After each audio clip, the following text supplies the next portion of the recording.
우리 22절부터 27절까지 저와 여러분이 한 절씩 교대로 읽겠습니다.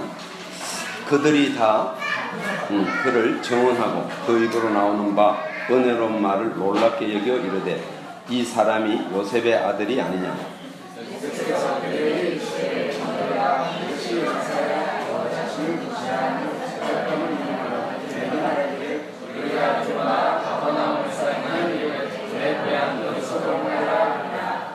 또 이르시되 내가 진실로 너희에게 이르노니 선지자가 고향에서는 한영을 받는 자가 없느니라.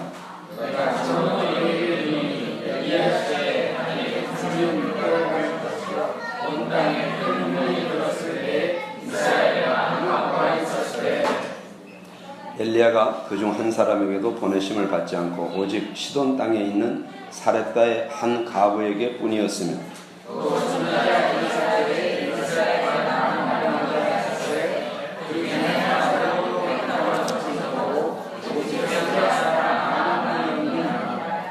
아멘. 제가 사실 이 16절부터 30절까지는 하나로 이어진 것이에요. 예수님이 이제 16절에서 21절에 보면은 회당에 들어가셔서 설교를 하셨잖아요. 말씀을 전하고 가르치시고, 그 다음에 이제 22절부터는 그 설교를 들은 사람들의 반응에 관한 이야기가 나옵니다. 그래서 이거는 같이 해야 되는데 좀 나누었어요. 그것은 이 예수님이 누구이시고 예수님이 무엇을 하러 오셨는가가, 이거를 우리가 분명히 아는가가 너무나 중요하기 때문입니다. 제가 다시 한번 물어보겠어요. 예수님은 누구이십니까? 하나님의 아들, 또 메시아, 그리스도, 기름 부음 받은 자, 메시아를 말합니다. 메시아는 우리를 죄에서 구원할 자죠. 우리를 죄에서 구원할 예수님은 그리스도요, 메시아입니다. 여러분, 예수님이 누구냐고 물으면은 어떻게 대답하면 된다고요?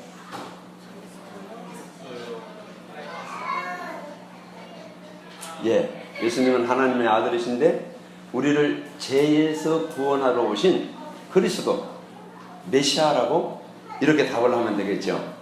아멘. 예. 그러면은 예수님은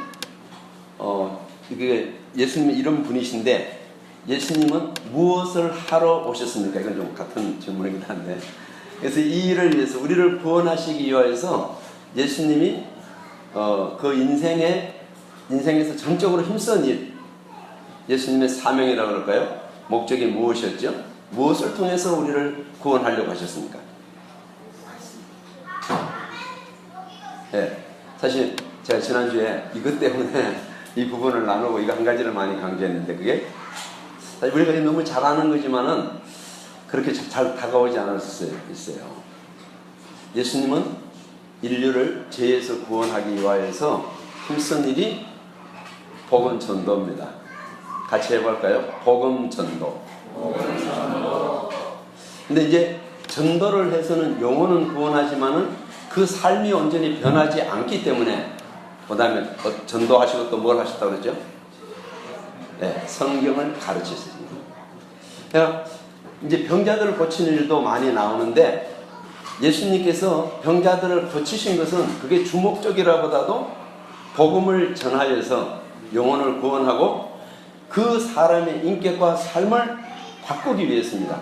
그 과정 가운데 어떤 일이 일어났다고요? 병자들이 고침받는, 또 악령에 귀신 들린 자들이 귀신이 쫓겨나가고 온전해지는 이런 일들이 일어났어요. 아멘. 그래서 우리가 예수님의 사명은 무엇이었을까? 예수님의 인생의 목적은 무엇이었을까? 이것을 우리가 생각할 때 예수님은 영혼 구원이 목적이어서 이렇게 말해도 될 수 있지만은, 사실은 예수님이 우리를 구원하기 위해서 힘쓰신 일, 사명을 생각하고 힘쓰신 일은 3년 동안에 전적으로 했던 일은 복음 전하는 일이었습니다. 그 다음에 가르치는 일이었습니다.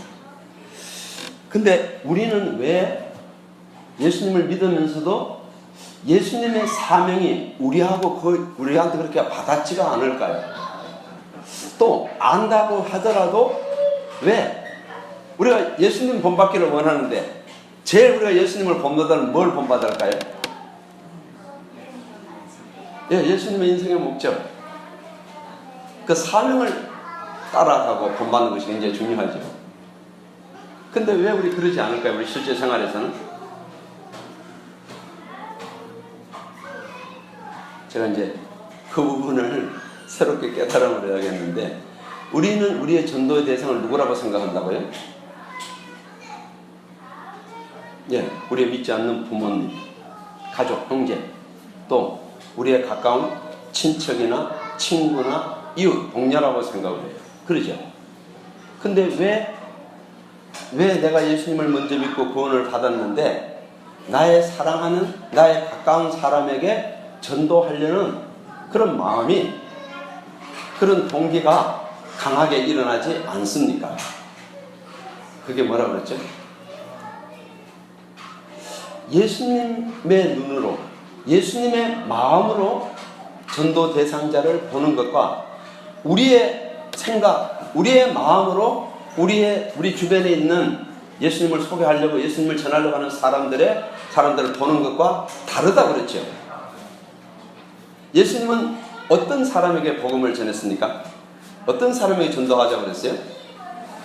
가난한 자, 또 포로된 자, 눈먼 자, 병이 있는 자, 병든 자, 또 병으로 고통하는 사람, 또 눌린 자, 압제당하는 자라고 생각했어요. 근데 여러분, 부모 가운데 여기에 속하는 분이 있어요? 여러분 형제 가운데, 가족의 형제 가운데, 또 가까운 친척이나 가까운 친구, 동료 가운데 정말 너무 가난하고 너무 포로되어서 종살이하고 있고, 또 막 병이 들어서 어떤 병원에서도 고칠 수 없는 이런 죽을병에 걸려 있거나, 정말 장님 같은 앞을 못 보는 사람이나, 또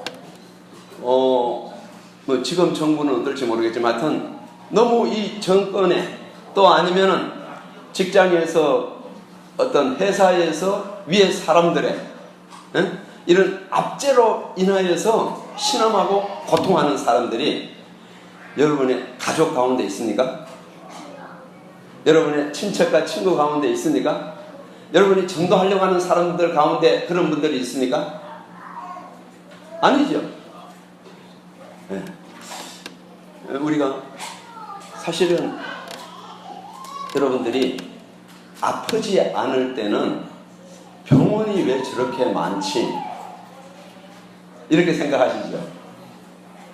근데 병원에 가보면 어떡합니까?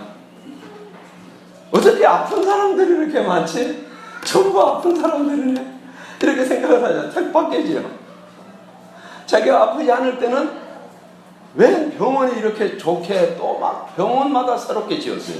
특별히 이제 서울 5대 병원 가운데 새롭게 지은 병동이 어떤 병동입니까? 네, 다 암병동이에요. 제일 크게 마지막으로 지은 것이 어린이 병동 지은 데는 그렇게 없고요. 서울대병원 외에는 주로 암병동을, 큰 병원들은 다 지었어요. 그건 무슨 말입니까? 암 환자들이 그렇게 많다는 것이잖아요. 우리가 예수님의 눈으로 우리의 사랑하는 가족을, 우리의 사랑하는 형제, 또 친척, 가까운 친구, 함께 늘 일하는 동료들을 바라보는 것이 필요합니다. 그러지 않으면, 제가 지난주도 이야기했지만은, 내가 전도하려고 하는 사람이 나를 어떻게 본다고요? 불쌍히 봐요. 왜 교회 나가지? 공부를 좀 더 잘하지, 피아노를 좀 더 치지, 왜 교회 나가지? 일을 좀 더 하지. 그럼 빨리 더 성진할 텐데, 돈을 빨리 좀 더 많이 벌 텐데, 왜 저렇게 교회 나가지? 봉사하고 헌금하고, 응? 왜 그렇게 교회에서 시간과 물질과 자신의 이러한 재능을 낭비하고 있지? 이렇게 생각하는 거예요. 그러지요? 그러니까 여러분 어떻게 합니까? 전도 할 수 있어요? 나를 무시하는데. 내가 은혜 받았다고, 내가 예수님 믿는 거 별로 인정을 가치 있게 여겨주질 않아요. 가치관이 틀리게 가치 있게 여겨지지 않아요. 근데 내가 그 무시를 당하면서 전도해야겠어요? 그렇죠? 네, 그래도 우리가 초창기에는 그 무시를 당하면서도 왜? 내가 예수님 믿는 것이 분명하고 정말 예수님을 모르는 사람은 물질적으로 가난하지 않아도 영적으로는 빈궁한 상태에 있고 지금 신체적으로 육체적으로 포로되고 눌러지 않았을지라도 그 마음에는 여러 가지의 많은 것에 매여 있고 시달림을 받고 있고 염려하고 있고 고통이 마음의 정신적인 이런 고통이 많고 외롭고 힘들고 이러한 것을 아니까 또 장님과 같이 아주 불치의 병이 아니더라도 많은 사람이 건강에 대해서 염려하고 있고 질병으로 고통하고 있는 것을 알기 때문에 예수님을 믿으면 분명히 영혼을 구원받을 뿐 아니라 우리의 정신적인 마음의 문제 더 나아가서 신체적인 육체적인 문제도 해결을 받을 것을 내가 믿기 때문에 내가 좀 무시를 받아도 나를 인정하지 않았더라도 어떻게 전도하려고 하죠. 아멘. 여러분, 그러면 우리가 지금 우리의 마음이 새롭게 되기 위해서는 무엇이 필요할까요? 제가 사실 지난주에 본문에 이 말씀이 나왔는데 이거를 강조를 못했더라고요. 지나고 보니까 앞에 전도 부분에 대해서 또 그 심정에 대해서 동기에 대해서 강조하느라고 그러는데 지금 우리의 마음이 다시금 우리 주변에 있는 전도 대상자들에 대하여서 마음이 다시 불붙고 다시 용기를 갖고 일어나려면 어떻게 돼야 될까요? 그것은 정말로 복음이 가난한 자에게 기쁜 소식이 되는 복음이 내가 전도하고자 하는 복음의 내용 복음이신 이 예수님이 포로된 자에게 자유를 눌린 자를 자유케 하는 그 자유를 그 평안을 눈먼 자를 다시 보게 하는 어떤 질병도 치료하는 그런 치유의 권능을 내가 누려야겠죠. 아멘. 이 자유와 이 기쁨과 이 능력을 예수님의 권세를 복음의 능력을 내가 실생활 가운데서 경험하지 못하고서 내가 처음 예수 믿을 때 생각한 그것만 가지고 됩니까? 안 되죠. 안 돼. 그래서 가장 중요한 것은 신앙은 현재적으로 예수님의 살아계심 예수님을 믿으니까 지금도 처음 예수 믿을 때뿐 아니라 지금도 내가 예수님을 믿는 것이 너무나 좋다. 지금도 복음은 나에게 능력이 된다. 나에게 기쁨이 되고 나를 자유케 한다. 여러분, 예수님이 정말 좋습니까? 예수님이 너무 좋아서 일하다가 찬송한 적이 있습니까? 있죠? 네. 예수님이 너무 좋아서 일하다가 춤춘 적이 있습니까?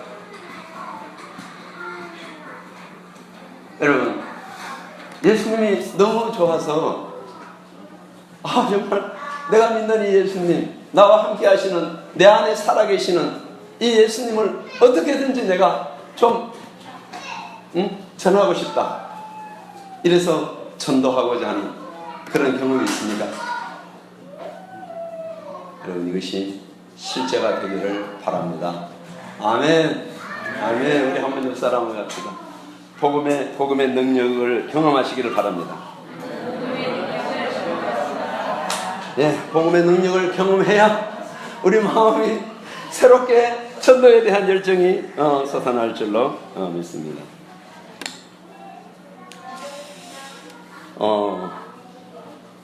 근데 이제 우리가 그 다음에 생각해 볼 텐데요. 이제 예수님이 말씀을 전했습니다. 예수님 원래 고향은 어디입니까? 베들레헴입니다. 근데 예수님의 고향으로 보통 생각하는 것은 자라나신 곳, 어린 시절과 청년 시절을 보낸 곳은 어디죠? 예, 갈릴리 나사렛이라는 동네입니다. 거기서 근 30년 가까이, 그러니까 어린 시절, 청소년, 청년 시절을 이 나사렛이라는 작은 마을에서 보냈습니다. 예수님이 제일 먼저 전도하신 곳은 사실은 여기보다, 나사렛보다 어디였죠? 가버나움이었어요. 가버나움은 조금 큰 도시였습니다. 근데 예수님이 자기 고향 나사렛에 와서 전도를 하셨어요. 그때 사람들의 반응이 어떠했을까요? 우리 22절을 한번 읽어보겠습니다. 22절 시작.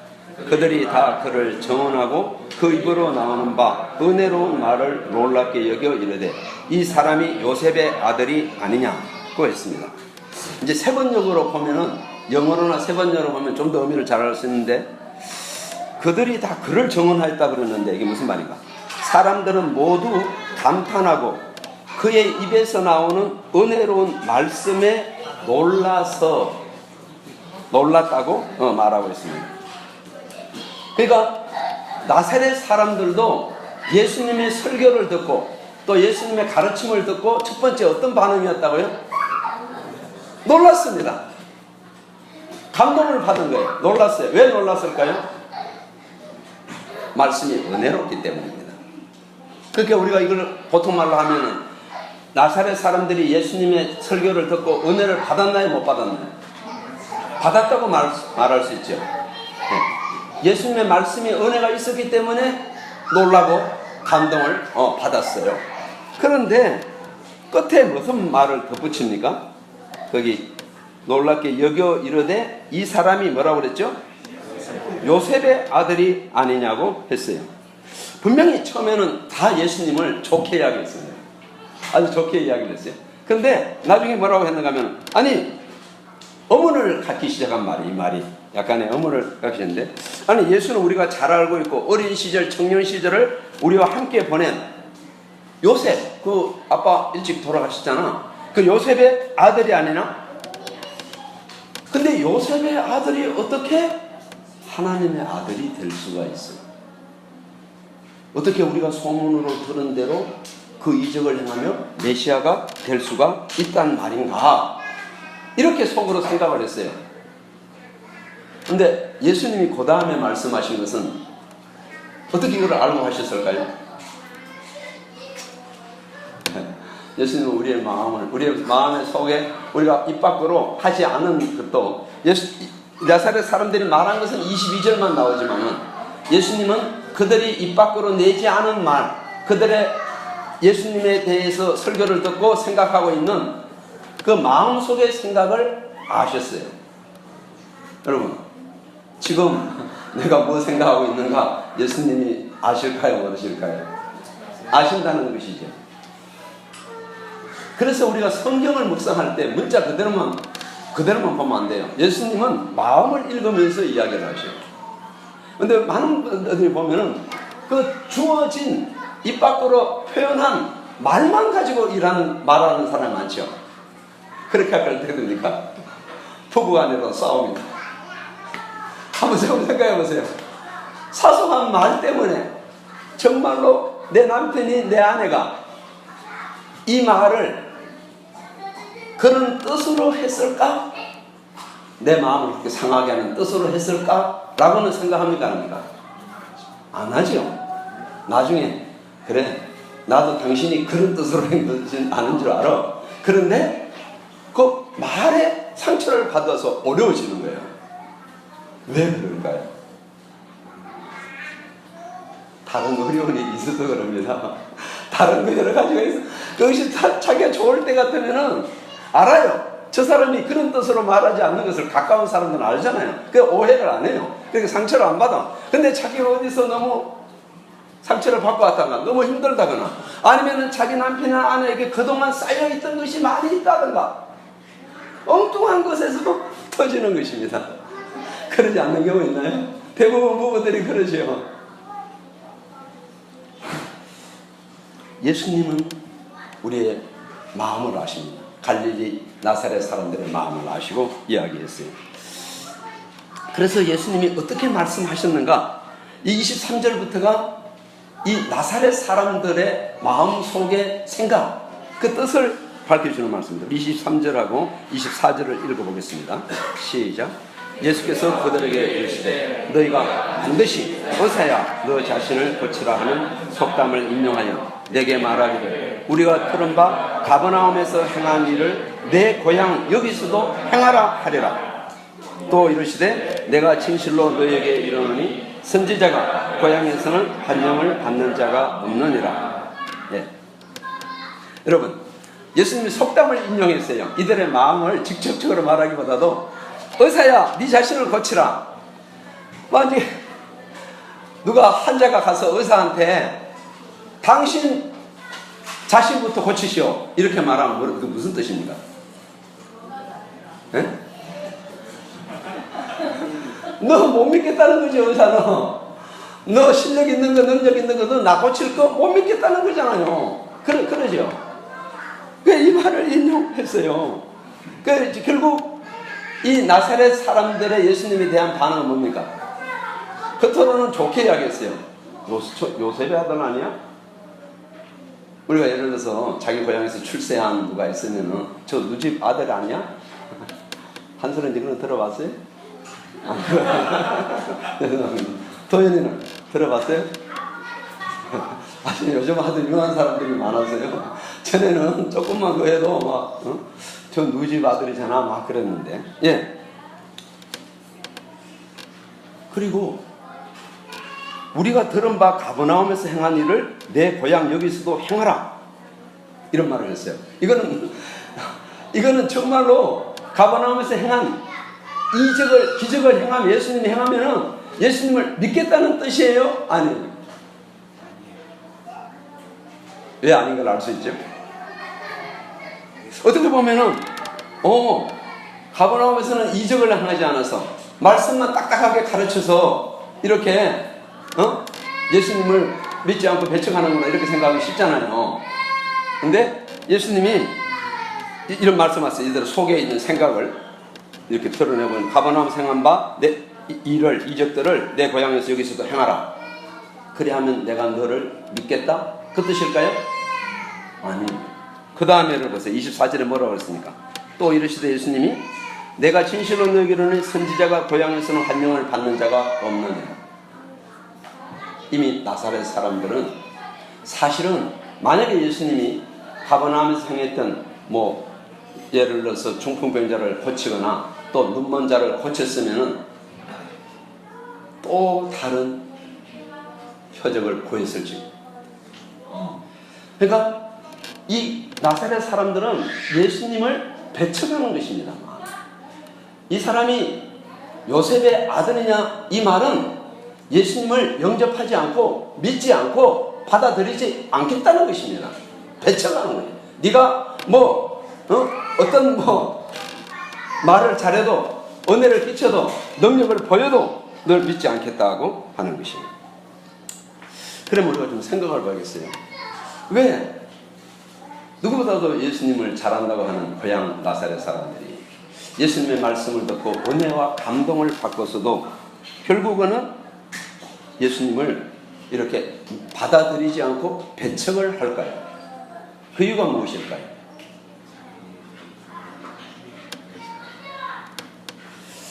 제가 사실 이 본문의 제목 정하느라 굉장히 어려웠어요. 근데 어쩌다가 어떤 주석을 하나 보았는데 거기에서 내가 제목을 발견했는데 이 사람은 요셉의 아들이 아닌가. 이 말에도 포인트가 있습니다. 예수님을 인간적으로만 생각하고 판단한 것입니다. 이걸 뭐라고 말합니까? 네, 선입견이나 편견이라는 말이 있습니다. 어떤 대상에 대해 완전히 알기 전에 미리 마음속으로 정의해 놓은 생각. 어떤 대상, 사람에 대해 일에 대해 완전히 다 알지 못하면서 미리 자기 마음속으로 정의를 해놨어요. 생각. 이것이 선입견입니다. 이것이 인간적인 생각입니다. 이것은 사실은 그렇게 깊은 지식이 아닙니다. 이것은 얕은 지식이에요. 우리가 한번 생각해 보세요. 예수님은 요셉의 아들이에요, 아니에요? 반은 맞고 반은 틀리죠. 예, 겉으로 보면은 요셉하고 마리아하고 결혼을 했으니까 거기에서 난 아들이니까 이제 요셉의 아들이 맞죠. 그러나 자세히 알면 어때요? 왜? 요셉과 결혼하기 전에 예수님은 마리아에게 잉태되었어요. 마리아가 처녀일 때 임신이 되었다고요. 어떻게 되었다고요? 예, 성령으로, 하나님의 능력으로 되었어요. 사실 이것은 우리가 오늘날 이성적으로는 잘 이해하기 어려운 부분이에요. 그러죠? 그러니까 예수님은 이 요셉의 아들, 요셉이 마리아와 결혼을 해서 다른 동생들을 낳고 또 예수님도 함께 길렀고 자랐기 때문에 넓은 의미에서는 요셉의 아들이 맞지만은 정말 따지고 든다면은 아니에요. 예수님은 영적인 하나님의 아들이에요. 여러분, 우리가 예수님에 대하여서 인간적으로 아는 부분들이 많이 있을 수가 있습니다. 근데 그것이 예수님에 대해 완전한 지식은 되지를 못합니다. 사실은 우리가 예수님에 대해서 아는 것에 대해서 영적으로 아는 것은 상당히 적어요. 그리고 영적으로 아는 그 지식은 객관적인 이론적인 지식이 되지만 경험적인 지식, 그러니까 실제적인 지식이 된 경우는 더더욱더 사람들에게 있어서 적습니다. 그런데 놀라운 것은 많은 사람들이 그런 예수님에 대해서 인간적으로 아는 것, 영적으로도 그냥 이론적으로만 아는 그 지식, 유대인들이기 때문에 하나님 메시아에 대해서 나름대로 이론적으로 아는 것들이 많이 있어요. 그것을 가지고 마치 다 아는 것처럼 자기가 판단을 하는 것입니다. 그래서 이 선입견, 편견, 인간적인 판단이 무서운 것입니다.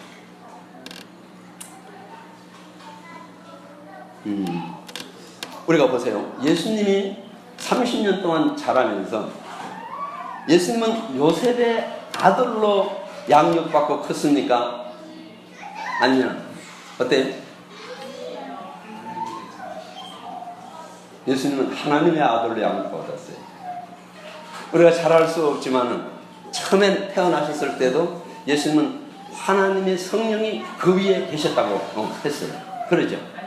그리고 예수님이 12살 때 성전에 가서 3일 동안 부모와 의논 없이 혼자 있었잖아요, 거기에. 그럴 때 부모가 찾았어요. 그리고 꾸지람을 했어요. 그때 예수님이 뭐라고 그랬습니까? 내가 내 아버지 집에 누구를 말합니까? 예, 하나님을 말해요. 예수님은 어렸을부터 하나님을 아버지로 알고 자랐어요. 그러나 예수님은 이제 다시 고향에 내려가서는 육신의 아버지와 어머니를 순종하고 잘 받들었다는 표현이 나와요. 분명히 예수님은 요셉과 마리아의 겉으로 볼 때는 아들이었기 때문에 부모를 공경하고 잘 섬겼습니다.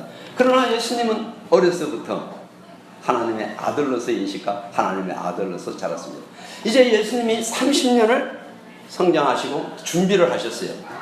자신의 하나님의 아들과 메시아로서 사명을. 그럴 때 두 가지 사건이 있었는데 하나가 뭐죠? 세례 사건이죠. 예수님이 세례 받으실 때 그때 분명히 한 것이 무엇입니까?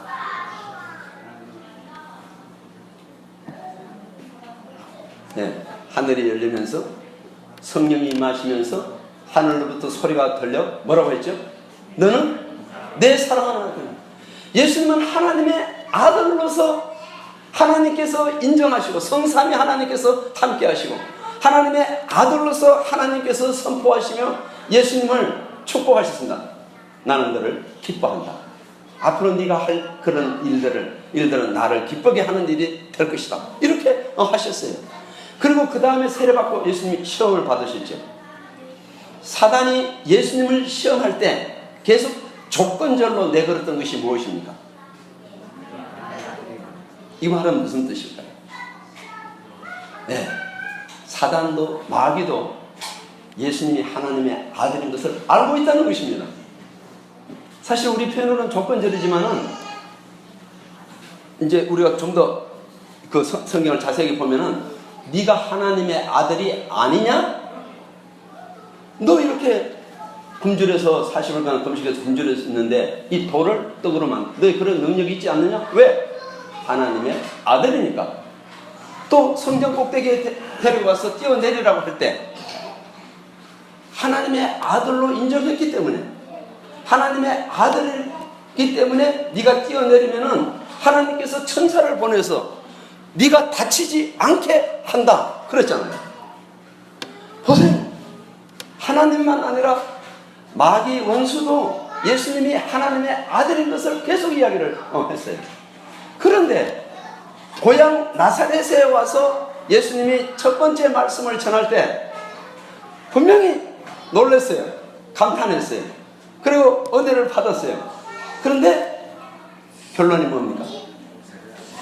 요셉의 아들이 아니에요. 요셉의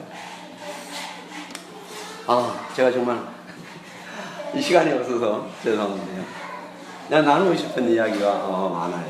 근데 늘 보면은 제가 이걸 시간을 잘 하는데 그냥 요약적으로 말하고 마치려고 합니다. 여러분,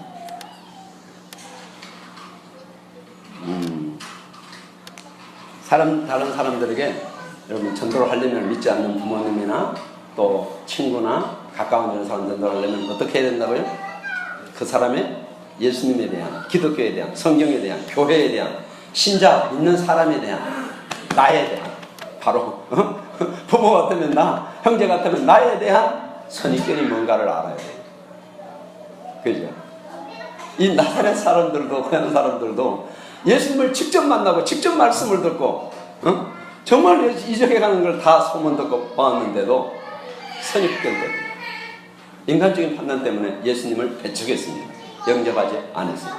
제 친구는요, 예수님이 처음에 제가 가장 친한 친구 전도하려고 하니까 서양 사람이라서 싫다는 거예요. 자기는 동양인을 좋아해요. 그래서 석가를 불교에 신취했어요. 내가 전도하는데 굉장히 오래 걸렸어요. 지금은 장로가 되었어요. 그 선입견을 우리가 인정하지 않으면 그래요. 저의 아버지는 어떤 선입견이 있었을까요? 제가 예수 믿는데 엄청 반대한 사람이 6년간 말도 못하게 핍박이 심했습니다. 왜 그랬을까요? 선입견이 있어요.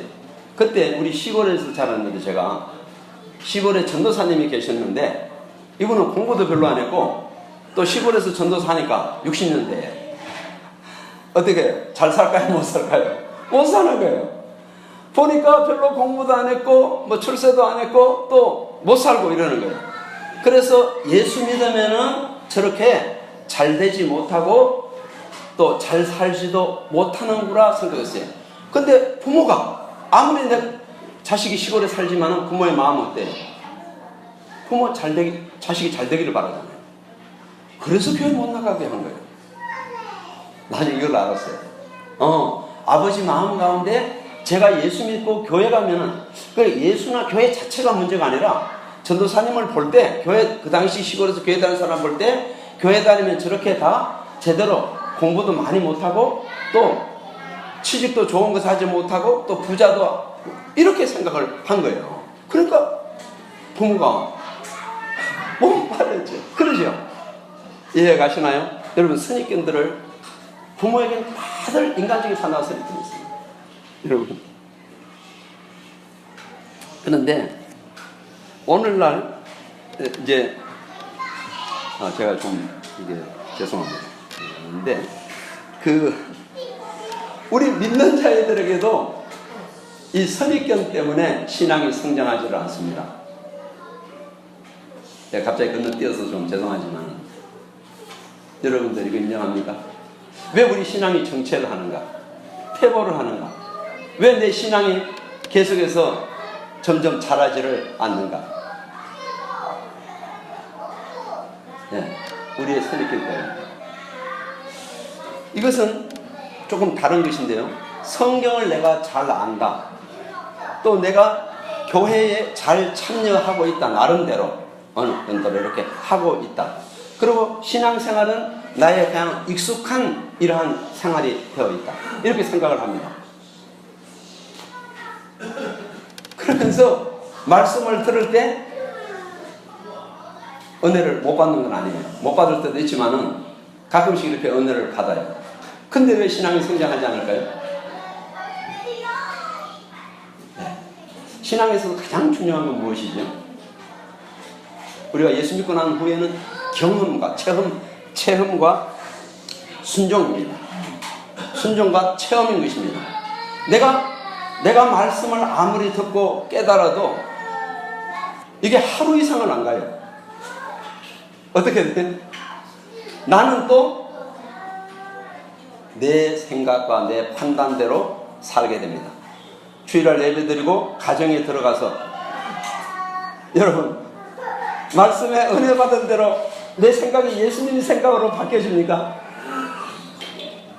예수님의 가치관은 아니죠. 여전히 나의 생각, 내 판단, 내 가치관으로 또 가족 들어가. 직장에 가서는 말할 것도 없어요. 아무리 말씀을 들어도 실제적으로 아까 처음에 얘기했지만 포로된 자에게 자유를, 눈먼 자에게 다시 보게 함을, 눌린 자, 이런 것을 지금은 경험을 못하는 거예요. 잘. 그리고 실체적으로 내 생활이 바뀌지를 않아요. 여러분 보세요. 이건 정말 제가 이게 뭐라 그러는 게 아니라 너무 여러분 우리 자신을 한번 보면 좋겠어요. 우리가 나름대로 시간과 물질과 재능을 믿는 사람으로서 하나님께를 드립니다. 근데 우리가 다른 신앙서적을 읽고 또 우리가 간증을 듣고 또 성경을 통해서 감동을 받으면은 나의 이러한 순종과 헌신이 굉장히 부족하다는 것을 알아요. 가끔 그러죠. 내가 지금은 전에는 헌신과 순종이 있을 지금은 그러지 못하는 걸 알아요. 그런데 바뀌지는 않아요. 말씀을 듣고 은혜를 받아도. 왜 그럴까요? 이 선있기 때문에. 인간적인 판단 때문에, 인간적인 생각이 바뀌지만 않아요. 제가 이번에 지난번에는요 집회 말고 그 전에 경제간사가 이제 신청을 해놓고 뭐 바빠가지고 못 듣는다 그래가지고 존 파이퍼에 대한 강의를 3번을 들었어요. 근데 이제 이분은 우리나라에 처음 오신 분이고 우리 존 파이퍼가 말씀 묵상으로 아주 세계적으로 유명한 분입니다. 그래서 이제 수천 명이 참여하는 이런 집회에 들어가서 강의를 들었는데, 근데 이분이 3가지 주제가 너무 단순한 거예요. 첫째, 말씀으로, 복음으로 생각이 바뀌어야 된다. 두 번째, 복음으로, 말씀으로 내 마음이 뜻이 바뀌어야 된다. 그 다음에 이제 목회자들한테 하는 이야기는 복음으로, 성령으로, 말씀과 성령으로 생각과 마음이 바뀌어서 설교를 해야 된다. 설교자한테 이거 있어요. 근데 이분이 70세가 넘었는데 정말로 나는 이렇게 생각했어요. 신앙 생활에 있어서 생각이 바뀌는 것이 그렇게 중요한가, 그렇게 생각했었어요. 우리가 보통 편견, 선입견은 많이 이야기를 하긴 하잖아요.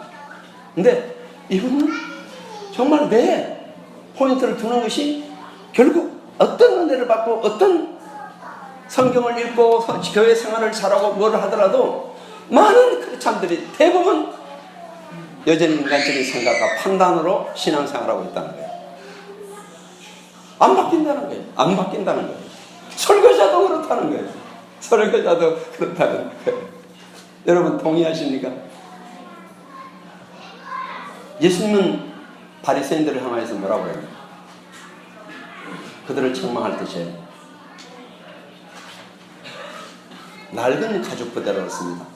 복음을 새술에 비유하면서 새술은 낡은 가죽 부대에 보면 터진다고 했습니다. 새 가죽 부대.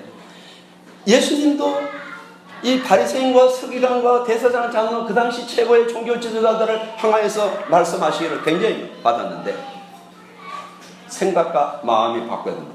이것이 가죽 부대, 낡은 가죽. 이제 여러분 이 말씀을 한번 읽어봅시다.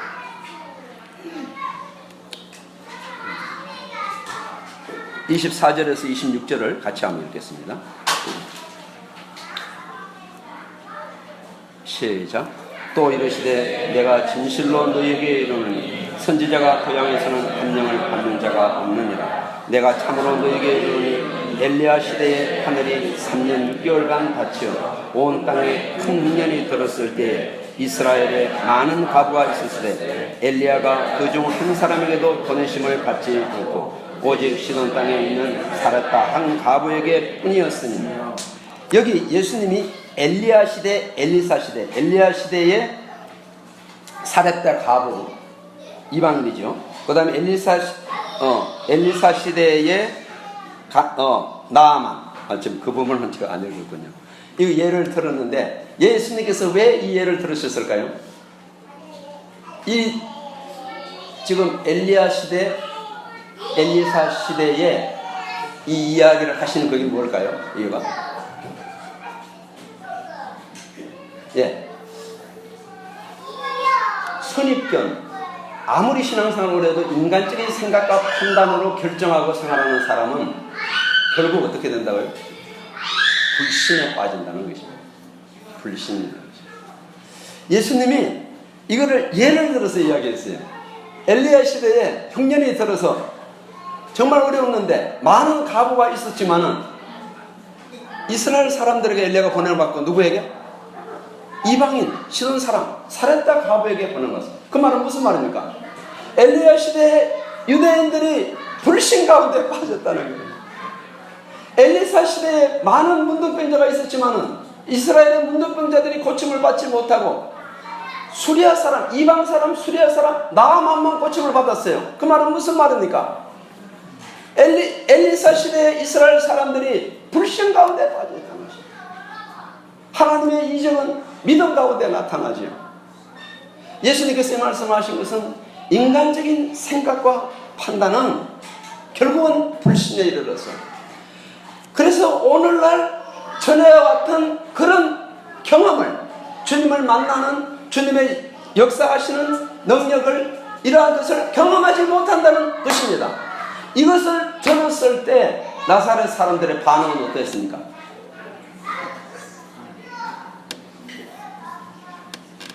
네, 우리 같이 일어나시겠습니다. 예, 제가 아주 좀 여러분들에게 정말 이것을 심기 위해서 한번 일어나 보세요. 다 같이 마치겠습니다. 찬양팀은 좀 해주시죠. 일어나서 예수님을 죽이려고 했어요. 그 앞에는 점잖게 나사렛 요셉의 아들이냐 이거만 했는데 예수님이 그들의 마음의 생각을 드러냈어요. 그 다음에 더 좀 화나게 만든 것은 불신을 지적했어요. 그럴 때 어떻게 했다고요? 너무나 나사렛 사람들이 화가 났어요. 설교 듣는 사람이 화가 나서 예수님을 낭떠러지에게 몰고 가서 밀쳐버리려고 그랬어요. 예수님이 처음부터 이런 선언을 당했어요. 여러분, 여기서 우리 뭘 깨닫습니까?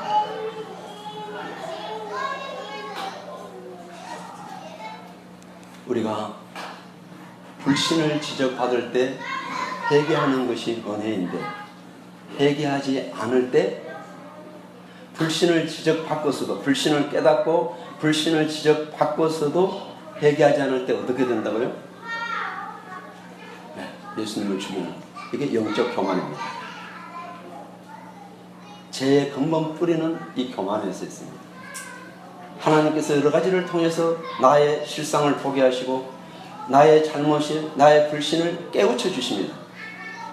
그럼에도 불구하고 나는 다른 것으로 변명하고 다른 어떤 일을 하면서 그 불신을 회개하지를 않습니다.